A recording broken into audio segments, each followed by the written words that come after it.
అండి, ఏం చేస్తున్నారు? లోహిల్ ఇలా టీవీ ఛానల్కి స్వాగతం సుస్వాగతం అండి. ఏం లేదండి, ఇప్పుడు ఇలా శారీ తీసుకుంటున్నాం కదా, ఇప్పుడు కట్టుకోవటానికి ఎవరైనా సరే కొత్తగా కట్టుకునేటప్పుడు చాలా ఇబ్బంది అవుతుంది. అట్లా అని ఇగో ఇట్లా ప్రీ ప్లీటింగ్ అంటారంటండి. పాప చెప్పింది ఇలా పెట్టించమని. ప్రీ ప్లీటింగ్ అంటే అట్లా కుర్చీలు అవి పెట్టిస్తారు రెడీమేడ్గా. అది ఎట్లా కట్టుకోవాలనేది అంటే రెడీమేడ్గా తీసేసి కట్టుకోవటం అంట. అదైతే ఎప్పుడు నాకు తెలియదు, కానీ పాపకి ఏంటంటే ఈ చీర శారీ పంపించాలి, అందుకని నాకు కట్టుకోవటం రాదు, అలా చేపించమనింది. అలా ఉంటుందని నేను ఫస్ట్ టైం వింటున్నాను. ఎందుకంటే నిజంగానే శారీ ఏదైనా సరే ఇట్లా పొట్టు చీర లాంటివి అన్నీ మనం కట్టుకోవాలంటే మనకే చాలా అనుభవం ఉన్నా కానీ చాలా కష్టమవుతూ ఉంటుంది. తను నీహా డిజైనర్స్ అని చెప్పి మాకు దగ్గరలో ఒక 10 కిలోమీటర్స్ దగ్గరలో ఉంది అడ్రస్. అక్కడికి వెళ్ళి చేయించాను.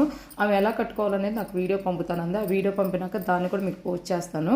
అంటే ఇలా ఒకటి ఉంటుంది కొత్తగా కట్టుకునే వాళ్ళకనేది చెప్పి మీకు తెలియజేయటానికి అని చెప్పి ఈ వీడియో చేస్తున్నాను. వీలుంటే కనుక